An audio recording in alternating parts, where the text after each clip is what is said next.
This is exactly right. If audiobooks are your thing, or if you've been meaning to listen to more of them, you should check out a podcast called Ear Say, the Audible and iHeart Audiobook Club, hosted by Cal Penn. Each episode spotlights standout audiobooks on Audible across all kinds of genres. Sci-fi, comedy, romance, thrillers, and more, with Cal talking to guests who help break down what makes each story worth listening to. It's a fun, easy way to discover your next great audiobook. Check out Ear Say on the iHeartRadio app, Apple Podcasts, or wherever you get your podcasts. Goodbye. The best time to think about home security is before you need it. That's exactly why there's Simply Safe. Traditional home security only alerts you after a break-in has already happened, and that's too late. Simply Safe is changing that. Simply Safe's U.S.-based live agents identify threats on your property and help deter them so intruders never get to your house. The system is customizable so you can build one that fits your home and your specific needs. The 24/7 professional monitoring is effective and affordable and won't lock you into a long-term contract. I think that's what's so scary for so many people is that long-term contract. And like, what if it turns out you don't like it or need it, but they don't have that because they know you'll like it and you'll know that you need it and feel so much safer when you have it. Like at this point in my life, I would never go without a security system on my house. I just feel safer with actually having Simply Safe around. There's a whole staff at Simply Safe that's waiting to talk to you and help you out. Right now, you can get 50% off your new system by visiting simplysafe.com/MFM. That's half off at simplysafe.com/MFM. There's no safe like Simply Safe. Goodbye. Get into the Hyundai Getaway Sales Event and get away with a deal so right, it almost feels wrong. Right now, you can get great deals on Hyundai's most popular models, including the adventure-ready SUVs like the Hyundai Santa Fe or Santa Fe Hybrid and the Tucson or Tucson Hybrid. Plus, there's the bold and stylish Elantra loaded with the latest tech. Or go all-electric with the Ioniq 5 or the Ioniq 9. So get down to your local Hyundai dealer and get away with a deal you'll love during the Hyundai Getaway Sales Event. Visit HyundaiUSA.com for details. Goodbye. Bye.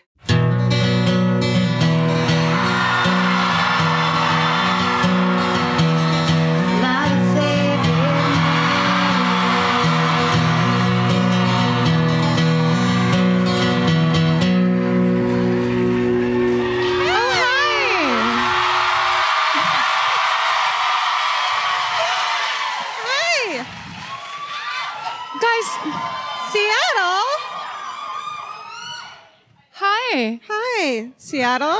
Are these microphones on? Can we? No? Can you hear us? Me. Me. Yeah. What's up, Seattle?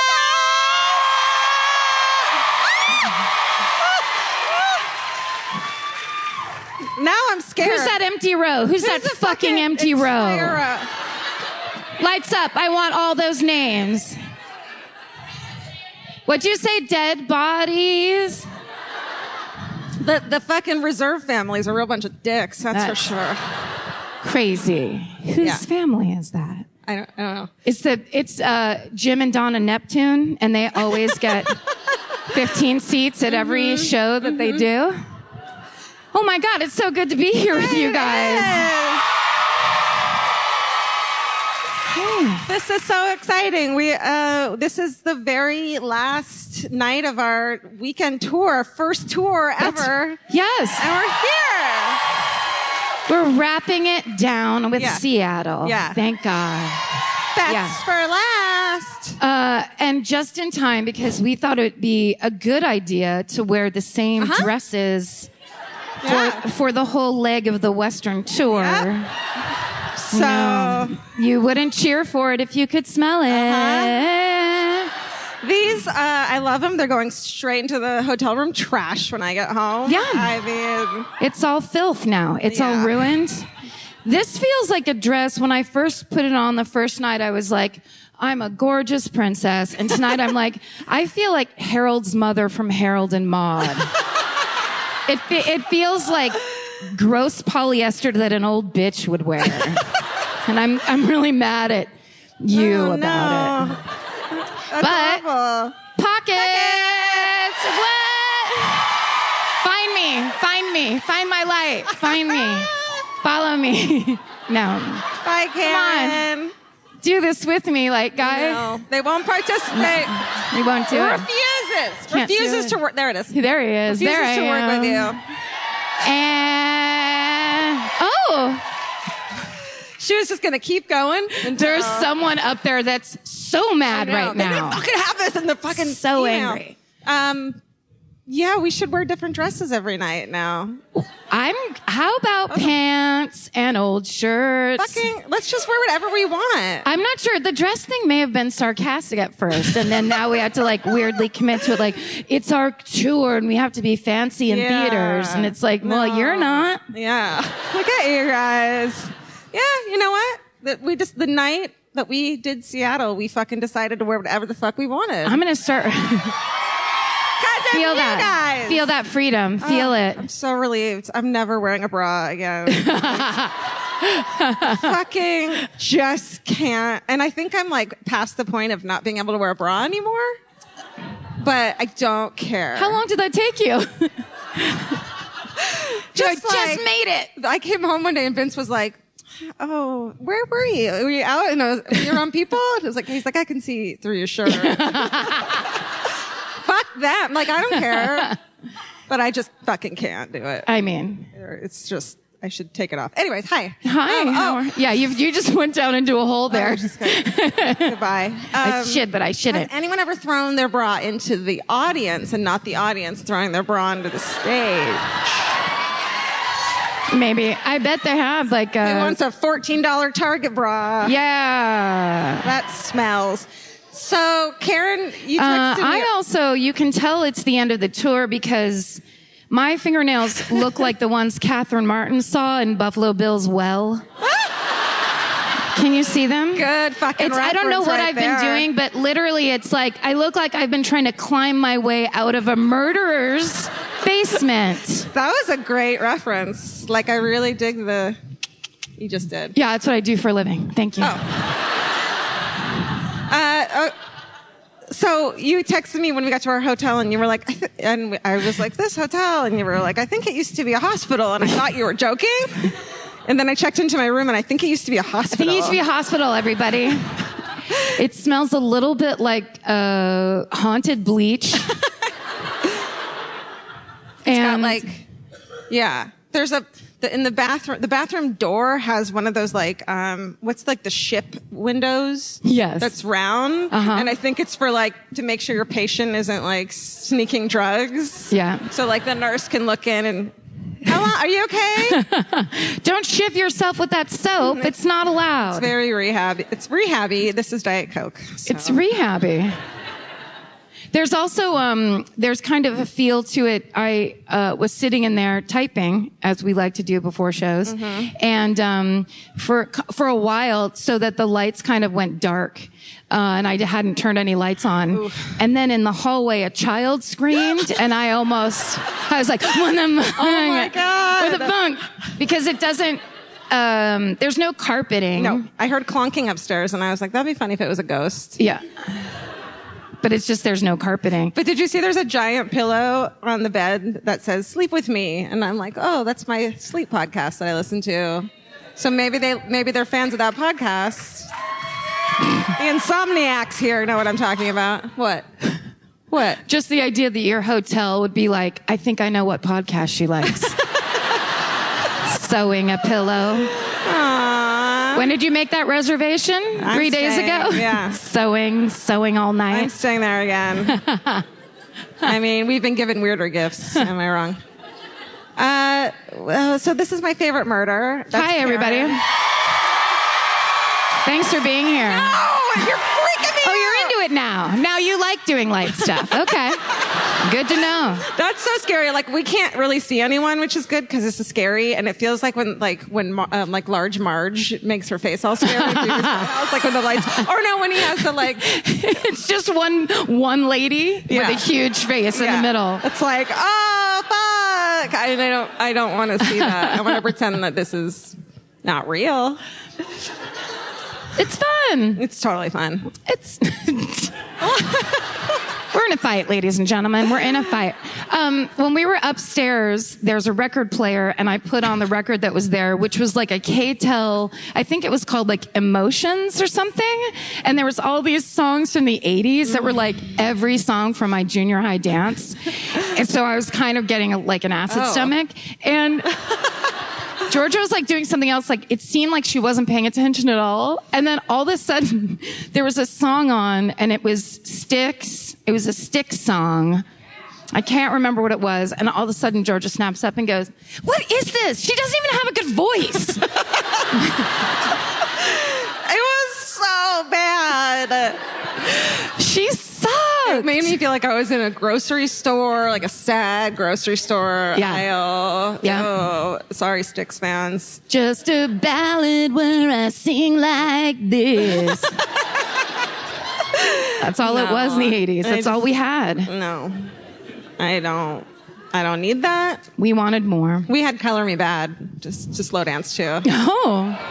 That's how old I am. Oh. Yeah. I was blackout drunk for Color Me Bad. It's probably up here so a couple was I. times. Yeah, it was fun. Oh, this is the other. I didn't start out on this tour wearing these shoes with a dress. That probably wouldn't be my first you had choice, but I was heels like, on. fuck it, I can't do it anymore. Yeah. I had like huge heels for a while. You had heels on. Fuck what? that, man. For who? Fuck that. What am I doing? No offense. What? Yeah. What else? Let's regroup. Let's just refocus. Okay. We did a Vancouver show last night, which was, I think, one guy's. Oh, that's right. There's a wagon train that came down from Vancouver that's at this show now. I think they're over there. Guess what? So at the end of the show, we were like going to have some of these like to release and stuff, the live shows, and then they were like, "That didn't work. We didn't get the recording." So that was an exclusive show. So maybe tonight, you guys, things will happen, and this will be an exclusive show too. But yeah, they came to us after, and they're like, "It just didn't record," and we're just like, "Well, it is a podcast, so."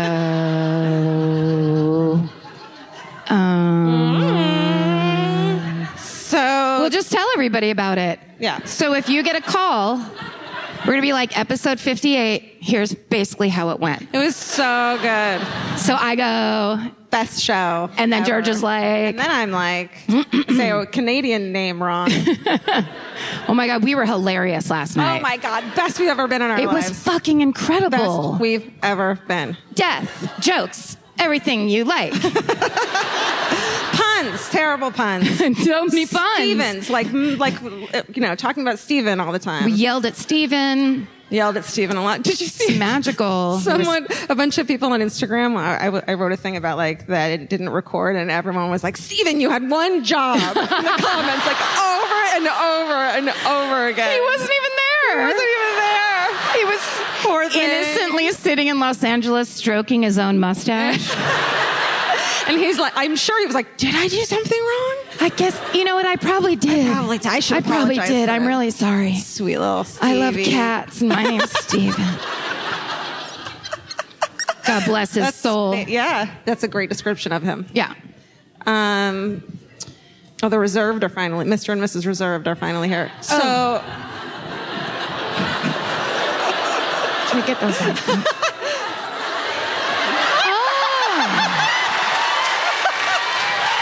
Real quick. I love you. Just real quick. It's my cousin Danny.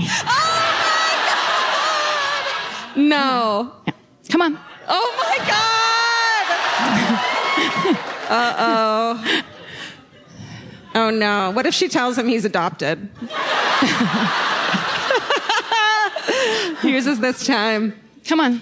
Danny, Sit right here. you think Guys. Georgia. you think you're better than us? Hi, good, how are you? Nice to meet you. This is my cousin Danny Brown. He's the youngest of all the cousins. Well, Chris is the youngest, right? Chris is the youngest. Oh, sorry. Oh, no. Here's one. You know, called, said, "Hey, I'm going to be in Seattle this weekend too. Can I come to your show?"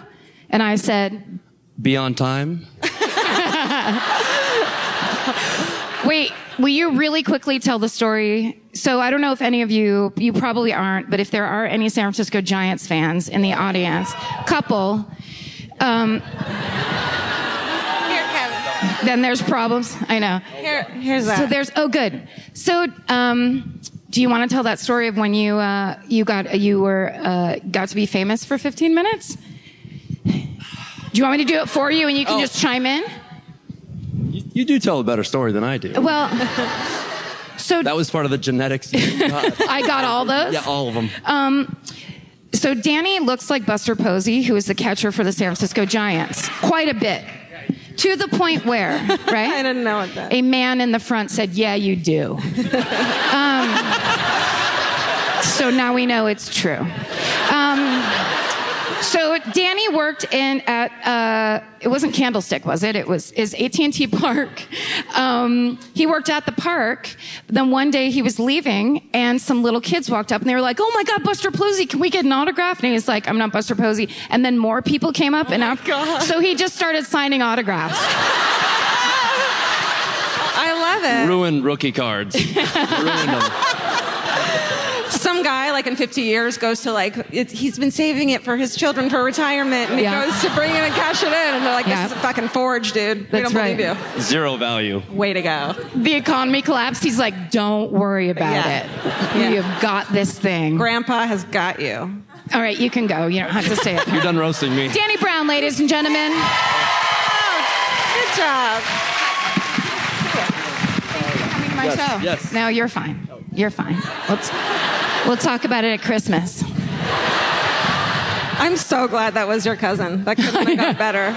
That was great. What if it's just a person that I would have yelled at him anyway? It's what I do. It's my passion. You wear it well.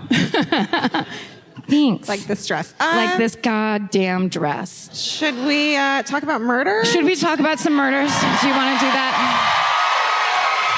What if one guy's like, "Oh, I didn't know that's what they were." I'm not really into that. No, thank you, actually. No. Like, why would anyone want to talk about murder? Like, keep talking about your clogs. That's what we really, really love. Clogcast.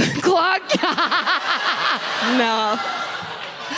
Dansco presents the Clogcast. Do not steal that. No. It's copywritten. Our lawyer's in the reserve section. And That's right. He's writing everything down. He'll be here in 45 minutes. The best time to think about home security is before you need it. That's exactly why there's Simply Safe. Traditional home security only alerts you after a break-in has already happened, and that's too late. Simply Safe is changing that. Simply Safe's US-based live agents identify threats on your property and help deter them so intruders never get to your house. The system is customizable so you can build one that fits your home and your specific needs. The 24/7 professional monitoring is effective and affordable and won't lock you into a long-term contract. I think that's what's so scary for so many people is that long-term contract. And like, what if it turns out you don't like it or need it, but they don't have that because they know you'll like it and you'll know that you need it and feel so much safer when you have it. Like at this point in my life, I would never go without a security system on my house. I just feel safer with actually having Simply Safe around. There's a whole staff at Simply Safe that's waiting to talk to you and help you out. Right now, you can get 50% off your new system by visiting simplysafe.com/MFM. That's half off at simplysafe.com/MFM. There's no safe like Simply Safe. Goodbye. Vacation planning should feel like a breeze, not a deep dive into countless travel sites searching for the best deal. With Cheap Caribbean's Budget Beach Finder, you can search every destination and every date all in one search. You'll save time and money with the Budget Beach Finder. Say goodbye to endless scrolling and tab hopping and hello to Budget Beach Bliss at your fingertips. Go to cheapcaribbean.com to try out the Budget Beach Finder and see just how stress-free vacation planning should be. Goodbye. Capture your favorite summer feeling with Pandora Jewelry. Discover a collection inspired by the sunshine, freedom, and unforgettable moments that make the season so special. Whether you're planning a weekend getaway, gathering with friends, or simply soaking up every sunny day, Pandora Jewelry offers meaningful pieces designed to celebrate your unique story. From sun-kissed metals that catch the light beautifully to personalized pieces ready to be engraved with your summer mantra, every detail is crafted to help you express yourself with confidence and style. Explore charms, bracelets, rings, necklaces, and more, thoughtfully designed to complement every adventure and occasion. Each design moves with you from beach days and road trips to rooftop dinners, golden nights, and every memory in between. Layer your favorite looks, mark life's meaningful moments, and create lasting reminders of a season you'll never want to forget. Find the pieces that reflect who you are and where this summer takes you. Shop Pandora Jewelry's new summer collection in-store or online at pandora.net and let your summer unfold. Goodbye. I think, do you want to go first? Do you want me to go first? Well, I went first last night. Okay, then I'm going to go first. Yeah. We're off a little bit. Yeah. Someone gave us, while they were at the show, they gave us a little rock, and it says K on one side and G on the other, and they said you can just flip it whenever you want to know who's going to go first. And it was like pretty brilliant, I thought. They could have done that on a quarter. Yeah. Now we have to carry around a big rock. So thank you. It's pretty. It's like... Thanks. Yeah, it's a pretty good sized rock. Okay. This one, okay. This is what I said this to my therapist last week in therapy because I'm bad at this. I might cry. Just want to let During this murder? Uh-huh. If you do, will you walk up stage and downstage and really give it to the people? Like look up to the thing. Yes. Could we get a pin spot if she starts crying? Wow. I know I'm bugging you, but I didn't know what that was. Yeah. All right, because I saw a documentary about this. This is probably one of my really young murders. Young as in early teenage. I know who it is. I know you know. I saw a documentary about it. It fucking ruined me. It made me feel so awful. It's always stuck with me, partly because for 10 years it was a cold case, which I'm obsessed with. And so it's one of those big things that have no answers, and you always, think about it and imagine what could happen. And then when you find out it gets solved, it's just so pointless and empty. It doesn't feel better, So this is the story of Mia Zapata. Yeah. Seattle's fucking, yeah, I might cry. Okay, so Mia Zapata is born in August of 1965. She's raised in Louisville, Kentucky, and she was always obsessed with music. She learned to play the guitar and piano at 9 years old. She would listen to punk and jazz and everything in between. She just was obsessed with music. And she had a voice like a jazz singer. It was like Janis Joplin's voice. It was amazing. And then in 1984, she goes away to college in Yellow Springs, Ohio to study liberal arts. And there, in 1986, she meets three friends and they start a band. It's Steve Moriarty, Matt Dresner, and Joe Spleen. They form the punk band The Gits. Yes. Yeah. And so Matt, who was a member of the Gits, said that I went to many shows where afterwards people didn't even know I was on stage because their eyes were so transfixed on Mia because she just had this amazing stage presence. He said she was like a blues singer fronting a punk band. Mm-hmm. And then in 1988, they recorded and self-released their unofficial debut album called Private Lubes. What the fuck? I wish this was champagne, and it's not. And then in 1989, the band relocates to Seattle. Here you are. Because there's this huge music scene that you guys have all heard of all the time, and it's just kind of getting big. Yeah. Did you guys know that you had a music scene Did you here? know that people like music and they came here to make it? Who knew? I thought it was just LA. So Mia gets a job at a local trashy dive bar, which I bet is a fucking classy cocktail bar with $14 drinks at this point, right? Local trashy dive bar. It was down the street from a mental hospital, which she loves. Which is our hotel. Dude, it's true. I believe it. I'm not kidding. I'm going to look it up when we get back. I fucking think you're right. Mia's described as someone who commanded respect and interest immediately. And she and the band members move into an abandoned house they called the Rat House in Capitol Hill District, where the band rehearsed and lived. And they earn a huge following in the local scene. They have met a lot of friends, and they kind of just mesh right into the local punk scene in the community. And let's see. So Mia's described as funny and kind. She loved meeting new people. She would help friends recover from drug addiction. She took in homeless acquaintances, and she helped a lot of people through various crises. She was a really open and kind person. Everyone said she was really funny and always joking and shy, but a really good friend.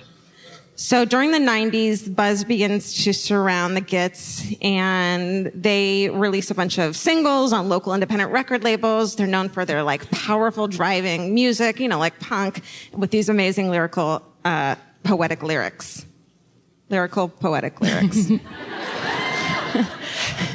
And then in 92, they release their official debut album, Frenching the Bully, and their reputation gets even bigger in the Seattle scene, and they begin to work on their second album called Enter the Conquering Chicken, which is titled after Mia's chicken tattoo, which it represents her childhood nickname, Chicken Legs, which is adorable. 93, Atlantic Records offers a single to offers to sign the Gits, and they set up a national tour. And Mia was never really into the idea of getting really famous, and all she said she wanted to do was get a cabin in the woods, an old Jeep, and a sheepdog to ride shotgun. Did it sound like I was going to say, and a shotgun? To shoot sheepdogs. Yeah. Where everybody has a dream. We're You get to have whatever you want as your dream. Spreading false rumors. I know, that's my wrong. favorite murder. It's not right. No. So just days before the tour is about to start on July 7th, 1993, Mia leaves one of her regular hangs, the Comet Tavern in Capitol Hill, which we're all going to meet at afterwards. She's looking for her boyfriend, but couldn't find him, and then goes to visit a friend named Tracy. And Tracy says that night she was really agitated and distracted, and Tracy urged her to stay the night at her house, but Mia said she would just take a cab home. She wanted to leave. I think she was upset with her boyfriend because he wasn't around, and this is the last time that Mia's seen alive. They think she walked a few blocks in the direction of her place or went a different way, just kind of liked to wander the city. And either way, an employee at the Comet remembers her wearing her headset as she left. So it's thought that she was listening to music in her Walkman, and so wasn't kind of paying attention to her surroundings and not listening and didn't hear. I mean, not that she would have fucking been able to do anything anyways. Like if she hears someone, she can, whatever. Okay. And then at 3:20, a sex worker discovers Mia's body in the 100 block of 24th Avenue South, which is in the Central District of Seattle, and it's kind of known as a seedy neighborhood at the time. And she's found in the street on her back with her arms outstretched and her legs straight and crossed, and she had been beaten and strangled with the cord of her sweatshirt, which was a Gits sweatshirt, which is like, makes that, and then I'm going to cry. And she had been raped, although the police kept that part out, like, from the public for years. I'm not sure why. Then, boop. Oh my God, Karen. You just can't turn that page. Can't. I don't want to. We just have to stop the show. Yeah. Okay, so it's thought that she encounters her attacker around 2:15 in the morning, and that she'd been killed somewhere else and then transported to the location where her body is found. And it's about 2 miles from the studio where her body was found, where she had been. And it's on a dead-end street, and the cops don't think she had been murdered where she was found. They thought that someone brought her up to the location after she was dead. And there was, there's many theories of what could have happened. She told her friends she was taking a cab home, so they thought that maybe one of the drivers had picked her up that night, and so they looked into all of them to see if anyone had picked her up, and nobody had. And then a man had heard a horrifying scream, he said, when he was at home near the reservoir, which ended up being 3 miles from where she was found. And so they thought maybe she could have walked towards the reservoir that way, which is where he heard the scream. And he ran outside. He heard this scream, and it was so awful that he ran outside. The only person that was ever seriously questioned as a suspect was Mia's boyfriend. And they were in the process of breaking up. And he was described even by his friends as scary. Yeah. But he passes 2 lie detector tests and gives hair and blood samples. He shows up for every appointment. He's super cooperative. And he has a solid alibi. So he's cleared, and then the police have no suspects to question at that point. They didn't have a crime scene or witnesses, and so the case went cold. And after her murder, Seattle's music community, including Nirvana and Joan Jett, helped raise $70,000 to hire a private investigator for 3 years via benefit concerts. So, yeah, it's pretty fucking rad. So, meanwhile, police think that Mia had been killed by a random killer. Some people think that, and many people in the punk rock community thought that she had been killed by someone that she knows. And I remember believing that for so long after I had heard about it. And some people thought that whoever killed her hadn't been acting alone because she was posed in this Christ-like pose that someone had carried her feet and someone had carried her arms and then left her there. And then also people thought it might be a serial killer because of the ritualistic pose. And also a cup from her bra was missing. So they thought maybe that the serial killer had taken it as a souvenir. The private investigator funds end up drying up with no major breaks in the case. And the private investigator, Lee Heron, she just continues to investigate on her own because she's obsessed with it, which is pretty fucking cool. Then in 98, after 5 years of investigation, Seattle police say that they're no closer to solving the case than they were right after the murder. And for 10 years, there's this crazy suspicion and accusation and fear throughout this whole Seattle community. Everyone is just wondering who this can be and if it's going to happen again because there's no rhyme or reason. Then 10 years later, in 2003, the Seattle police test DNA against the national database, which they had tried in 2001 and had no results. But this time there was a match. A man who had recently been forced to submit DNA in the database when he was arrested in Florida for burglary and domestic abuse in 2002 is matched to the DNA found at the scene, specifically the saliva from the bite marks on Mia's chest. Which, thank God, they fucking collected that in like 93, you know? Jesus Mezquia, he's 48. He's a Cuban native who lives in Florida Keys. He didn't know Mia at all, but he lived just 3 blocks from where her body had been found. Mezquia is this huge, hulking man. I mean, if you see video of him, he's a giant. And he has a history of violence and sexual assault against women. He was a drifter in the 90s, and he spent time in Seattle, where there was a report of indecent exposure filed against him, and it had happened near the Comet Theater within weeks of when Mia had been killed. But there was no known links to the two of them, so it was just a random attack, which is fucking crazy. He never testified in his own defense and still maintains his fucking innocence. And the theory is that he saw her leave the bar and followed her before he attacked her and drags her into his car, assaults her in the back seat. He's convicted in 2004 and sentenced to 37 years initially, which doesn't seem like enough, right? And he appeals, and then he's sentenced to 36 years instead. Which is like, okay, what the fuck? Like... I just don't even, I am sorry. And he's been in prison since 2003, still alive. And this is her dad said, you don't realize what forever is. You drive your daughter to school, tell your wife, have a good day, I'll see you later. But you assume you'll be together at the end of the day. But then something happens and forever is forever. It doesn't matter what you do, how you do it, how I pray, how I wish, nothing on earth is going to bring Mia back. That's that. That's awful. It is. I know. I mean, I remember seeing that one. I think there's a forensic files of it because, right?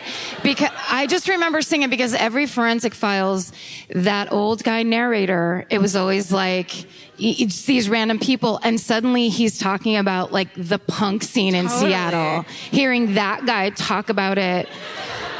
I don't know. It was like bone chilling where it's just like, fuck, this is really a real thing that happened. It's not like something that happens to someone in, Idaho. It's like something you can't connect with. Like, sorry, Idaho. That wasn't a judgment. I was just trying to pick a random state. Something we have not, like, someone's mom, like a mom. I can't identify with that except I have a mom, but I'm not one. But yeah, it was like they showed footage on the forensic files of like the punk show, and it was like, oh, I've fucking been to those things. Well, I fucking walked drunk away from a 1,000 bar, so it's just that chilling feeling of like, fuck. Alone with headphones in. Jesus. Yeah, that's really sad. Well, bye. Take it away, Karen. And I really set you up for failure, didn't I? Nope. You want to know why? Why? Because I'm doing Ted Bundy. Oh! I mean, right? Like, that's... Come on. This is how we do it. Fucking dropping it and picking it back up. Fucking. And I'm like, what is this? Here's something meaningful. There you now go. here's a super monster. Right. Here's your hometown super monster. Yeah. Congratulations. Way to go. I'm not going to cry on this one. No. Well, but I am glad you did that. I think that means a lot. Those two. That's nice. Yeah, this is a nice little... This is a nice pairing. What are we talking about? What is this? This isn't a fucking cheese and charcuterie plate, man. The best time to think about home security is before you need it. That's exactly why there's Simply Safe. Traditional home security only alerts you after a break-in has already happened, and that's too late. Simply Safe is changing that. Simply Safe's US-based live agents identify threats on your property and help deter them so intruders never get to your house. The system is customizable so you can build one that fits your home and your specific needs. The 24/7 professional monitoring is effective and affordable and won't lock you into a long-term contract. I think that's what's so scary for so many people is that long-term contract. And like, what if it turns out you don't like it or need it, but they don't have that because they know you'll like it and you'll know that you need it and feel so much safer when you have it. Like at this point in my life, I would never go without a security system on my house. I just feel safer with actually having Simply Safe around. There's a whole staff at Simply Safe that's waiting to talk to you and help you out. Right now, you can get 50% off your new system by visiting simplysafe.com/MFM. That's half off at simplysafe.com/MFM. There's no safe like Simply Safe. Goodbye. Cheap Caribbean's Jet Set July sale is here. Right now, save $200 on vacation packages of 4 nights or more with promo code 200BEACH. Whether you're dreaming of Cancun, Jamaica, or the Dominican Republic, your next vacay just got more affordable. Don't let summer pass you by without the beach. Use promo code 200BEACH and get more sand for your dollar. Head to cheapcaribbean.com today to book your beach vacay. Goodbye. Capture your favorite summer feeling with Pandora Jewelry. Discover a collection inspired by the sunshine, freedom, and unforgettable moments that make the season so special. Whether you're planning a weekend getaway, gathering with friends, or simply soaking up every sunny day, Pandora Jewelry offers meaningful pieces designed to celebrate your unique story. From sun-kissed metals that catch the light beautifully to personalized pieces ready to be engraved with your summer mantra, every detail is crafted to help you express yourself with confidence and style. Explore charms, bracelets, rings, necklaces, and more, thoughtfully designed to complement every adventure and occasion. Each design moves with you from beach days and road trips to rooftop dinners, golden nights, and every memory in between. Layer your favorite looks, mark life's meaningful moments, and create lasting reminders of a season you'll never want to forget. Find the pieces that reflect who you are and where this summer takes you. Shop Pandora Jewelry's new summer collection in-store or online at pandora.net and let your summer unfold. Goodbye. Here's a funny thing. When I was looking up this stuff, on one page they said Ted Bundy, sometimes known as the co-ed killer, sometimes known as the angel of decay. What? That sounds like a dentist, like what a dentist tells you will happen. A goth dentist? Yeah. Yeah.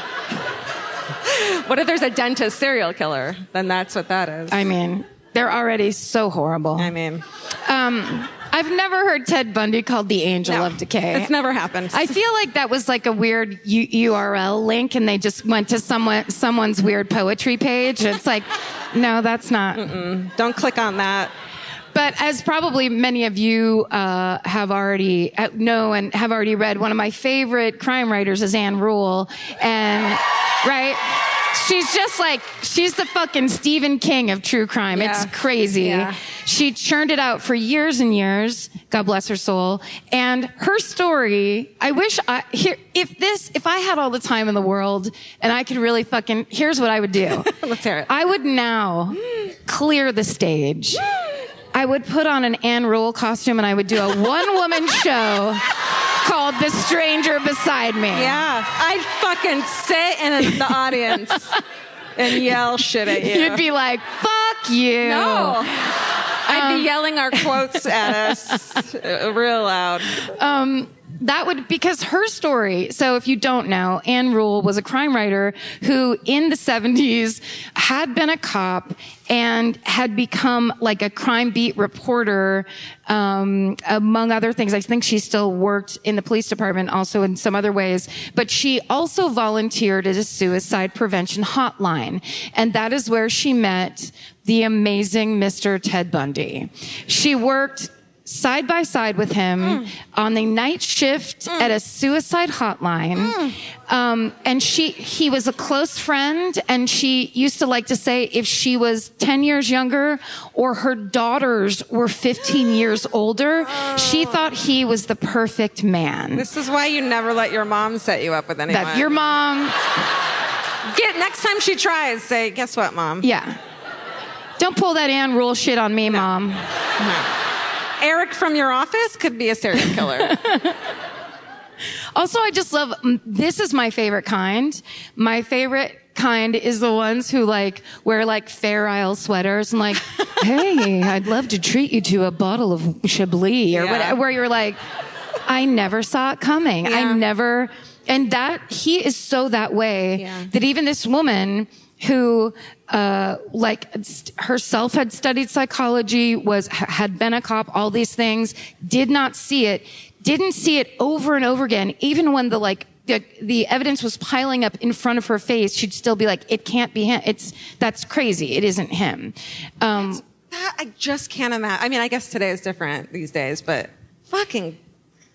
But I think it's also, it's also a tribute to his insane, whatever he was. I like to say, my favorite one to say is psychopath. Yeah. But who really knows what that means? Some Not people me. Get offended.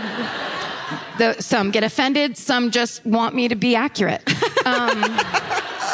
I think he was a sexual sadist psychopath. Yeah. I think so.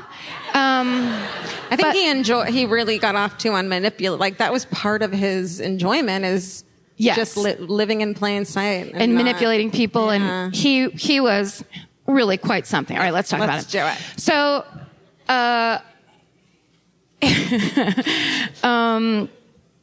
So his mother, Louise Cowell, this is how he started life. His mother got pregnant out of wedlock.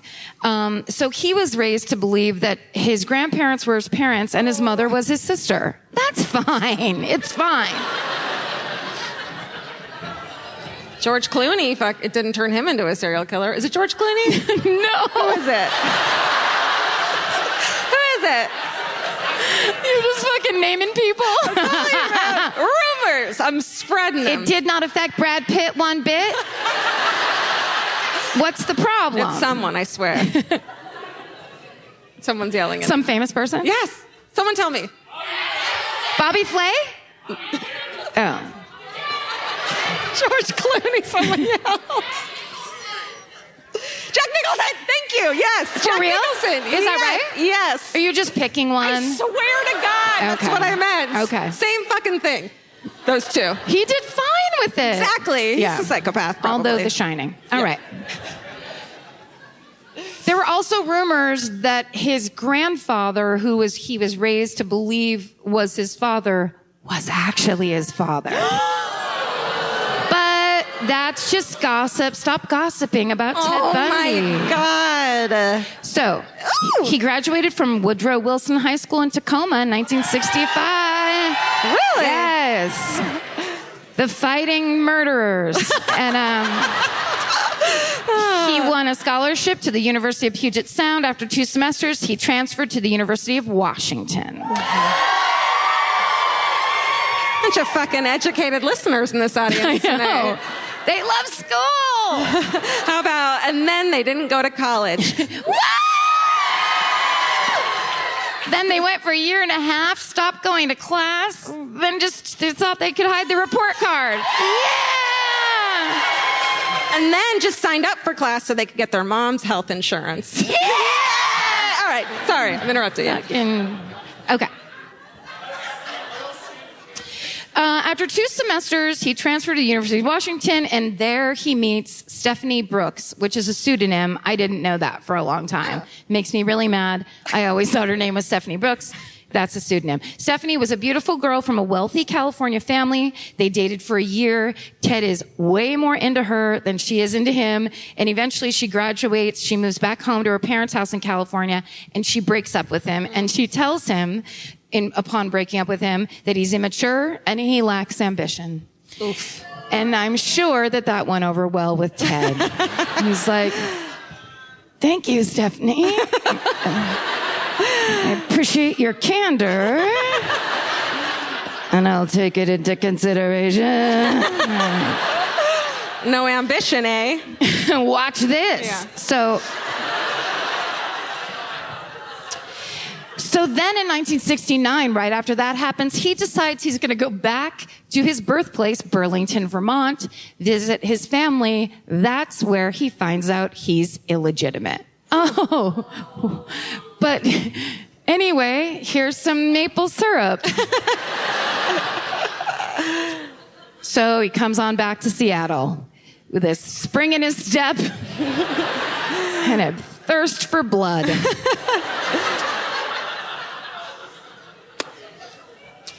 So he comes back from that trip, really knuckles down, and becomes a big Republican. Why is that the weirdest? That's like the weirdest twist for me. Yeah. Not that, Isn't that a fun twist? Huh. He was like, I know what's going to impress Stephanie. I'm going to get into politics. Again. Watch this. Watch me wear a red and white striped tie, Stephanie, goddammit.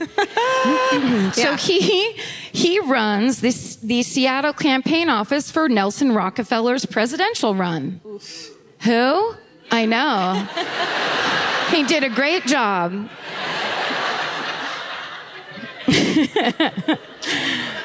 So then he returns to the University of Washington. He becomes a psychology major and an honor student. And he meets a woman named Liz Kendall, who then becomes his girlfriend. He graduates from UW in 1972 with a degree in psychology.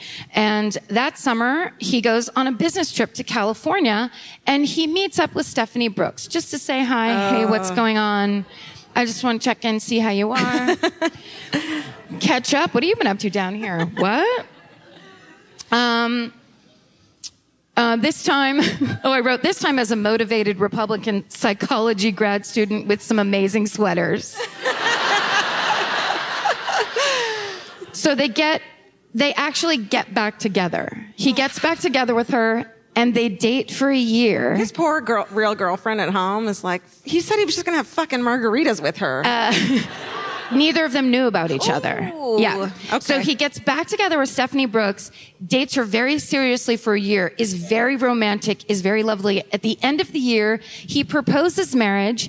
She says yes. And 2 weeks later, he breaks up with her and will not return her calls. Whoa. So what did he fucking vengeance dated proposed to her. If he wasn't Ted Bundy, I'd be like, fuck yeah, you did. But No. Really shines a light on that behavior, doesn't it? That's very, very destructive behavior, very vicious, cruel behavior. I do like it, though, a little bit. I mean, I can think of like 4 different people who would have been amazing to do that too. You make them fall in love with you, and then you're like, later days. Go fuck yourself. Peace out to you and your family. Remember when I was wearing this outfit? Remember this outfit? Yeah. Okay. So then Stephanie's devastated. This is what I wrote, and it's tasteless. Stephanie's devastated. And as she weeps, her long brunette hair covers her face evenly on both sides. That's right, because it's parted down the middle. No. Remember that. Remember that for later. Is that where it starts? Nope, I'm not. Right, forgot. Freeze that. Make it. Just paint a picture in your mind. You're going to want to look back at it later. Posted it. Because almost immediately after all of those events, Ted's murderous rampage begins. And when I say murderous rampage, I'm talking about like 5 pages of 11-point font rampage shit. So let's blaze through this. Get comfy, everyone. Shortly after midnight on January 5th, 1974, Ted Bundy breaks into the basement apartment of 18-year-old Joni Lenz, also a pseudonym, and bludgeons her with a metal rod from her own bed frame, sexually assaults her with a speculum, and leaves her for dead. She is found by her roommates the next day in a pool of blood, in a coma, and she survives but has permanent brain damage. Oh, honey. 1 month later, Ted Bundy breaks into the room of UW student and his cousin's roommate, Linda Ann Healy. He knocks her unconscious, dresses her in jeans and a t-shirt, wraps her in a sheet, and carries her away. What? That's on February 1st. Now, female co-eds start disappearing at the rate of one a month. They're all young and slender with long brown hair parted down the middle. No. In March, Donna Gail Manson. What'd you say? I remember that now. Yeah. You remember from, it was like only 3 paragraphs ago. I remember. In March, Donna Gail Manson, a 19-year-old student at Evergreen College in Olympia, is kidnapped and murdered. Don't be fucking cheering that. It's a wonderful arts college, actually, where you get to give yourself your own grades. It's real, like, fucking a lot of this and a lot of this and like. Yes, Mom? Yes, no, I am learning a ton. Thank you. Thanks for the health insurance. Thanks for calling during my acid trip. Anyhow.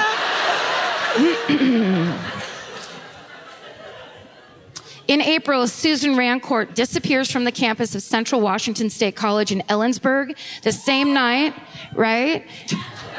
The same night, another female student reports being approached by a man in a cast asking for help carrying a stack of books to his Volkswagen Beetle. Here we go. Right?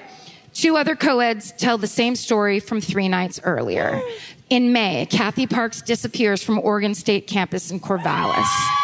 It's really weird. I feel like we should be omitting the college names. Poor Oregon State. They're just like, we've got to represent. And they know it's coming. It was like 4 sad people up there. We love the middle of Oregon, too. On June 1st, Brenda Ball leaves the Flame Tavern in Burien and is never seen again. Burien. Borian? Who cares? I mean, seriously. Yeah. The fact that you knew the geography of where the middle of Oregon was, I was impressed. So, fine. Bylian? 10 days later, in the early morning hours of June 11th, UW student Georgianne Hawkins is last seen leaving her boyfriend's dorm to take the short walk back down the alley to her sorority house. They say it was 50 yards from his door to her door, but she never arrives. Witnesses tell the police they see a man in a leg cast struggling to carry a briefcase the night before. One student reports the man asked her to help him carry the briefcase back to his Volkswagen Beetle. No. If a man ever asks you to help him carry a briefcase... Right. We've talked about this. Women and children, if men ask you for directions, children... No. There's not... They don't want... Adults don't need your help, children. No. And men who can't carry their own suitcases don't get to have, briefcases don't get to have briefcases. Yep. That's just part of it. It's a good rule. If you've injured your arm, then you don't get to carry a briefcase. Sorry, important businessman. Put a backpack on. Take a break. This brings us to July 17th, 1974. This is the part where, when I was reading A Stranger Beside Me, I couldn't stop reading this chapter over and over because it's so fucking fucked up. So, Lake Sammamish. I mean, they should spell it phonetically on Wikipedia if they want podcasters to announce it correctly. Lake Sammamish State Park in Issaquah?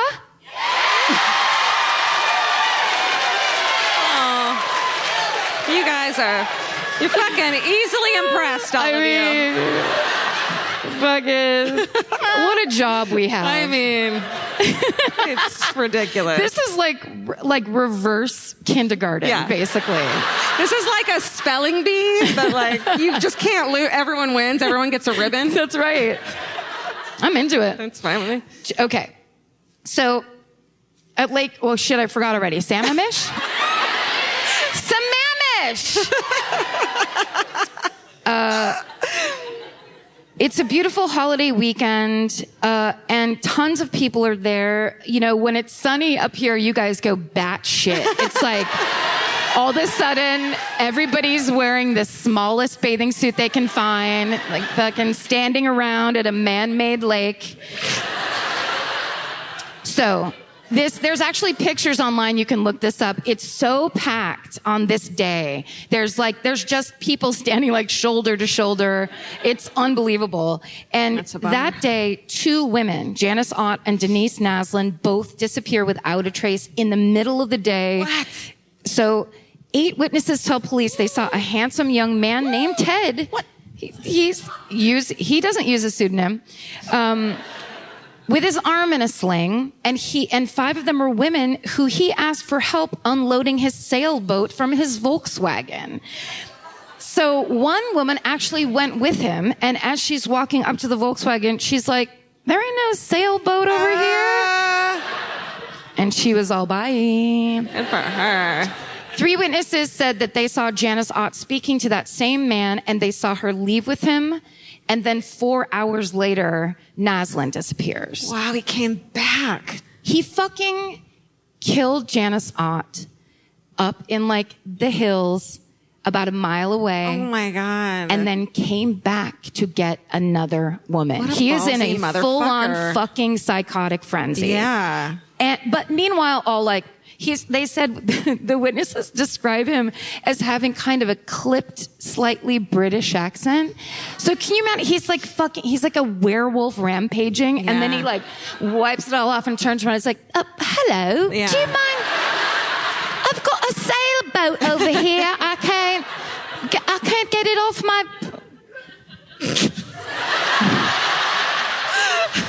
Go on. I was a theater major. Okay. So the police distribute flyers. Also, there's 2 comparative pictures. The next weekend at that lake, nobody's there. Nobody's there. Put It's those hilarious. little bikinis away. Yeah, that's right. So the police distribute flyers. They hold a press conference describing the man witnessed. Ted Bundy's girlfriend, his psychology professor, and his suicide prevention coworker and crime writer, Ann Rule, all call the police and give his name. No. Yes.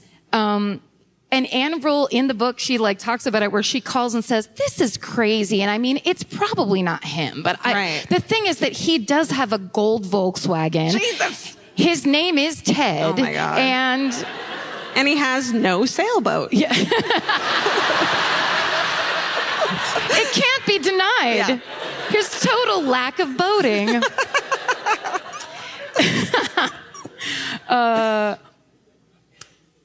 Okay. So, because they also gave his physical description. So basically, it's just staring all of them in the face, and they're like, I mean, could it be? No.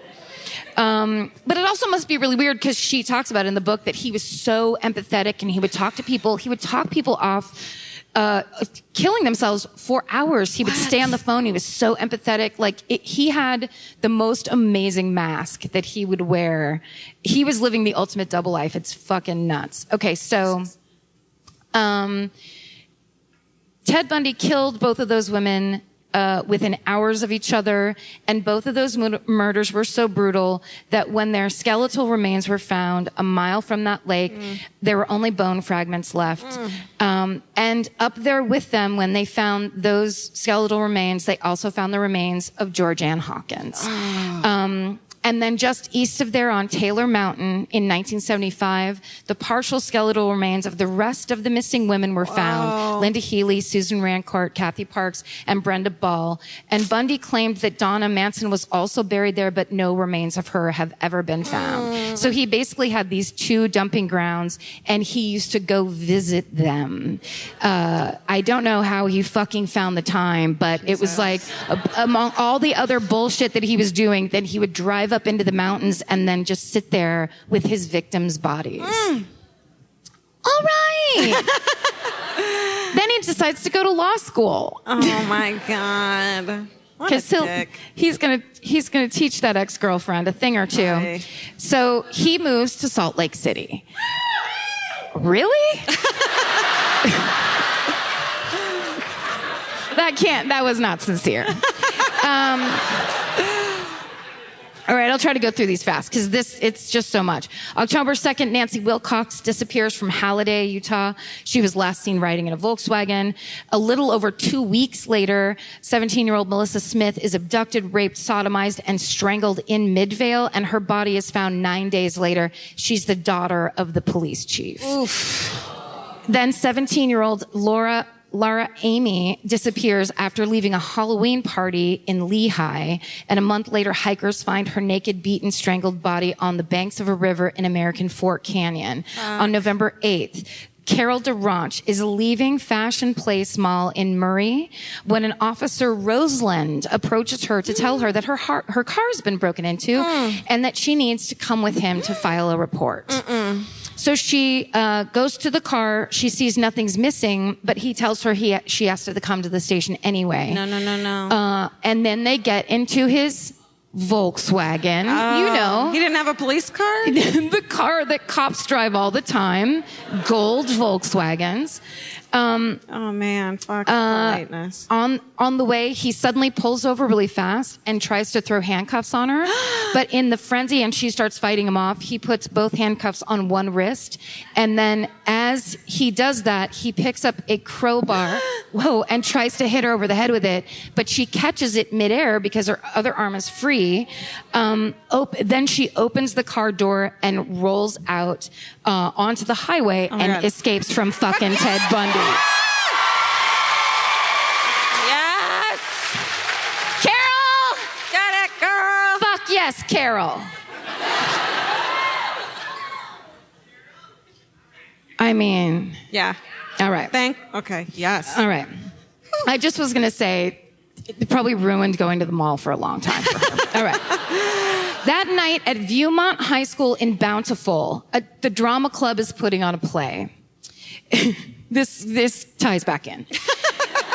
I just wanted to talk about theater arts for a second.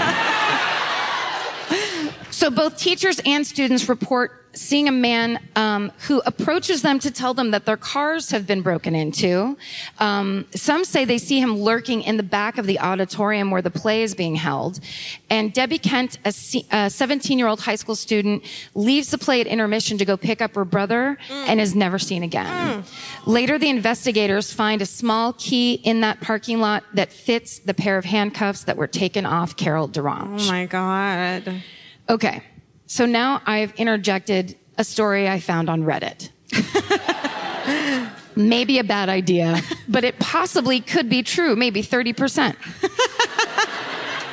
So this story is a guy that says his friend's parents met in their teens. At the end of their first date, his friend's dad suggested that they go for a midnight hike up in Provo Canyon. Oh. He apparently knew the place since he had done a fair amount of rock climbing in the area. So the two drove up to the mouth of the canyon, started hiking under the light of the stars since it was a new moon. You're just hoping to get laid at that point. Nobody fucking hikes at night. Right? I know. But they can't. It's their son, so they have to tell him a different story. Oh, yeah. They're like, son, we loved hiking in the 70s. Yeah.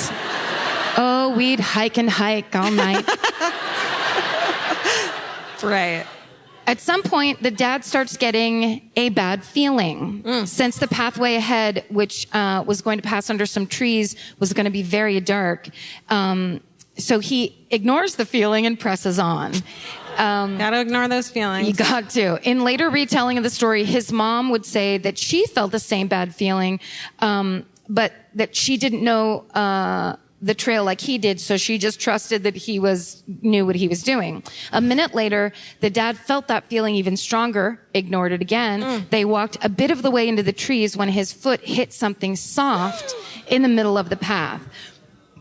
Under the trees, though, it was too dark to see just what the soft thing was. The feeling came back stronger than ever, and instead of finding out what his foot hit, they both agreed to run away. No. Years later, after being married for some time, congratulations to them, they were watching an interview with the serial killer Ted Bundy in response to a question asking him to describe the time he felt closest to being caught. He explained about the night that he lured a girl into Provo Canyon, had just killed her when he heard some people coming up the trail, and that he hid in the trees only to watch some guy walk right into the body and for some reason just turn around and walk away.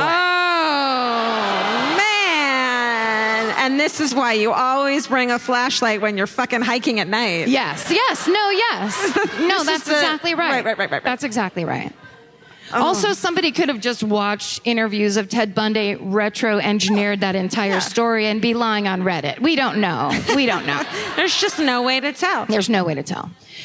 Okay, so now Ted ventures into Colorado. He's taken it to a different state. So Karen Campbell disappears from the Wildwood Inn in Snowmass, where she was vacationing with her fiance and children. She disappeared between the elevators and the front room of her door, a span of 50 feet. Vail ski instructor Julie Cunningham disappears in March of 1975. Denise Ulverson in April in Grand Junction. In May, Lynette Culver disappears in Idaho from the grounds of her junior high school. In June, Susan Curtis disappears in Utah. None of these bodies have ever been found. Back in Washington, Ted Bundy's name had made it onto 4 different suspect lists for 4 different reasons. And he was finally on the in the top 25 list of people to be investigated when a call came in from Utah. Sorry, I just started thinking of other stuff. What am I going to do tomorrow? Okay, so here's what happened. Back in Utah, Ted had failed to stop for a routine traffic violation. And those routine traffic violations will always get you. They will get you. I think from what I remember in the book, but I'm not positive, he was driving by a house. He was basically casing a house. And a cop was like, "What are you doing? You're being a creep." Yeah. And then when he went to pull him over, he wouldn't pull over. And so he got him out of the car. And then when he searched his car, he found a crowbar, a ski mask, handcuffs, trash bags, and an ice pick. You know, car stuff. Oh, no. So Detective Jerry Thompson connected the Volkswagen to Carol DeRonch's kidnapping case, and they get a warrant to search Ted's apartment, where they find a brochure for the Wildwood Inn. And when they put him in a lineup, Carol DeRonch comes in, and as well as several of the Bountiful high school play witnesses, and they all pick him out as Officer Roseland. Whoa. So this is his first conviction. I know, only 4 more hours. I was typing this. I'm like, maybe I bail before he ever goes to jail. I mean, just like... what part do I leave out? There's no, you have to tell the whole thing. Yeah. So basically, here's what happens. He's tried and convicted of the kidnapping case. He's sentenced to 15 years. And when they were taking him to trial during the recesses, the officers, he was so charming and chatty and cool and chill that the officers started letting him use the law library during the recesses of his own trial. You know, just to be cool. So on June 7th, one day, while he's in the library, he sees his chance, and he jumps out a 2nd-story window. Goodbye. When he lands, he breaks his ankle, and then he runs for it. And he escapes into the mountains, and he survives for 6 days. He walked until he found a cabin. He rested for a little while. At one point, an armed citizen who was up there specifically to search for escapee Ted Bundy comes upon him, and Ted talks his way out of it and just continues on his way. He was a slick, slightly British accented motherfucker, this guy. Yes. He must have had great, eyes or something. What was it about Ted? Good hairline? Yeah. Just a strong fucking hairline. Jesus. What the shit? Kind of came down a little bit of a V, but not like a vampire V. Yeah. Framed his face. Just framed it up nice. Yeah. Some curls. Nice 70s sideburns. Yeah. Just a nice thick sideburn here. But not threatening. No. And not unkempt. No. All right. He brushed his hair 500 times every morning. Okay. He's finally recaptured, brought back to jail, immediately starts working on a new escape plan. He cuts a hole in the ceiling into the crawl space and then starts dieting. He loses weight. So finally, he finds out that they're going to move the venue of the trial. So right now he is in the, I think he's in Evergreen, jail, and it's super old fashioned. And so he's like, I got to do it now. I can't wait anymore. So he crawls up into this crawl space, crawls across, and basically goes into right above the jailer's apartment, which is another part of the jail, but it's like where the people work, where they actually lived in the jail. He drops down into the jailer's linen closet, and luckily the jailer and his wife were at the movies that night. So he just puts on some of that guy's clothes and fucking walks out the front door. Is it weird that I'm like, what was your diet? He was super paleo. He was like one of the first paleo guys. Yeah. Do you think there's like a Bundy diet app I could download? Yep. Right. He actually invented CrossFit by sawing the ceiling. Oh, I thought you were by stabbing the... Oh, no. Oh, that's why they made that noise preemptively before they heard the rest of my hilarious joke. Okay. Here's what he did. So crazy. He hitchhikes to Vail, then he takes a bus to Denver, then he takes a plane to Chicago. He eventually ends up in Tallahassee, Florida. And this is the big fucking hideous finale that's so insane. At 3 a.m. on Sunday, January 15th, 1978, Ted Bundy crept into the unlocked back door of the Chi Omega sorority house at Florida State University. Forgot about those parts. Yeah, right? And he bludgeoned and strangled 4 sorority girls, each roommates. So he went into the first room and killed Lisa Levy and Margaret Bowman. He beat Margaret to death, and then he'd restrained Lisa, beat Margaret to death, then began to beat Lisa to death and brutally raped her and then murdered her. Then, undetected, he snuck down the hallway and did the same thing in the next room to roommates Karen Chandler and Kathy Kleiner. And then he just walked out of the house. What in the fuck? Yeah. Then he walked down the street. Everyone in the audience is like, I don't like true crime anymore. Then he walked down the street, he broke into a house, and he did the same thing to a girl named Cheryl Thomas, except she survived. He basically had already killed 4 women that night, and so he was getting a little tired, and she was fighting him, and then people came up from downstairs because they heard so much banging, and he was basically like beating her with a big piece of wood. No. And he ran out. So she ended up surviving. Then on February 9th, so like a month later, he basically hides up in his weird apartment, and he's basically super crazy. And like at the end, he probably knew he was at the end. On February 9th in Lake City, he abducted and raped a 12-year-old girl named Kimberly Leach. Oh my God. And then he stole another Volkswagen to drive across the state. But in Pensacola, an officer noticed the stolen plates and pulled him over, and he got out of the car and then immediately started fighting with the cop, and the cop gets him down, cuffs him, gets him in the car, and Ted Bundy says to the cop, I wish you killed me. Right? So he's charged for the Tallahassee and Lake City murders. He stands trial in Miami for the Chi Omega murders. And there was a Chi Omega member named Nita Neary who saw him leave and went to court and identified him. And that testimony, as well as the bite marks that he left on his victims, were the evidence that basically convicted him. Now, everyone's heard of this, but like, of course, Ted Bundy, being the asshole that he is, decided he was going to represent himself in a couple of these cases. Right. So in the Kimberly Leach case, he decided he would be the lawyer. And at one point, he called former coworker Carol Boone to the stand. And then in the middle of the court case, he proposed marriage to Carol Boone. She said yes, everybody. She said yes. Really? Oh, yeah. My They actually had a conjugal visit, and he has a daughter. Let's not, no. Or he could be the grandfather. We don't know. But the good news is he was convicted on all counts and he was sentenced to death. And on January 24th of 1989, Ted Bundy was executed in the electric chair in Florida. Yeah.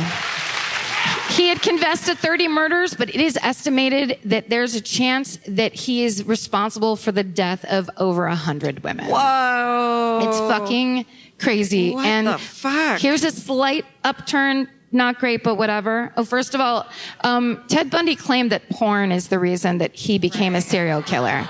I'm just saying, watch yourselves. We know what you're up to.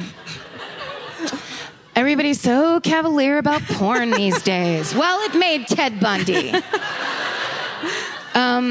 But from death row, when they were looking for the Green River Killer, Ted Bundy contacted Detective Dave Reichert.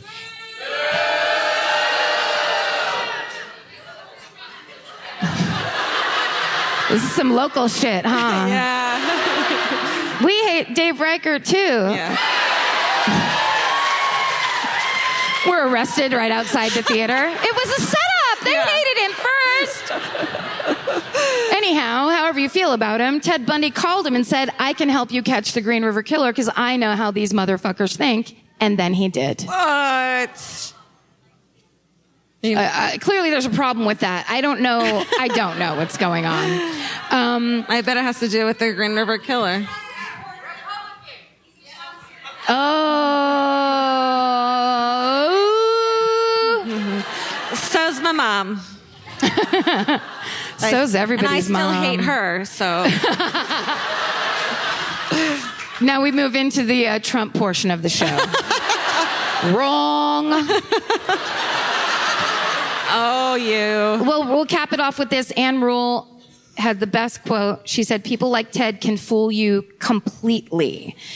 I'd been a cop. I had all that psychology, but his mask was perfect. I say that long acquaintance can help you know someone, but you can never really be sure. Yeah,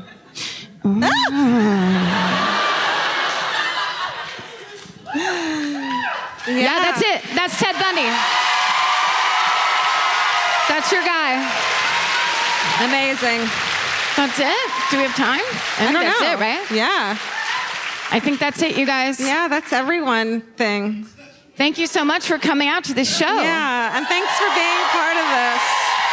That was super, super fun. Yeah. You guys we love it here. It was very cool. you. Thank you for being here. Thank you. We're mad at you for yelling at us about Dave Reichert, but we'll talk about it at a different time. Stay sexy. And don't get murdered! Bye.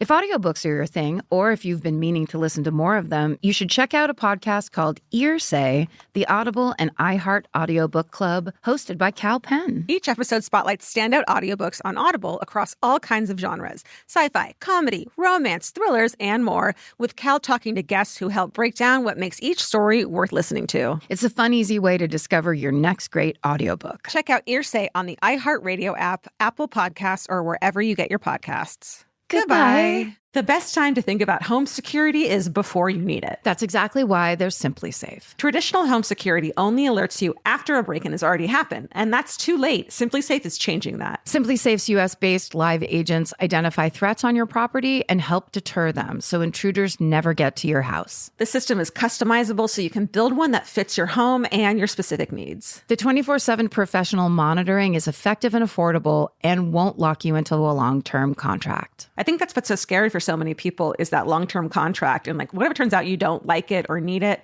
but they don't have that because they know you'll like it and you'll know that you need it and feel so much safer when you have it. Like at this point in my life, I would never go without a security system on my house. I just feel safer with actually having Simply Safe around. There's a whole staff at Simply Safe that's waiting to talk to you and help you out. Right now, you can get 50% off your new system by visiting simplysafe.com/MFM. That's half off at simplysafe.com/MFM. There's no safe like Simply Safe. Goodbye. Cheap Caribbean's Jet Set July sale is here. Right now, save $200 on vacation packages of 4 nights or more with promo code 200BEACH. Whether you're dreaming of Cancun, Jamaica, or the Dominican Republic, your next vacay just got more affordable. Don't let summer pass you by without the beach. Use promo code 200BEACH and get more sand for your dollar. Head to cheapcaribbean.com today to book your beach vacay. Goodbye.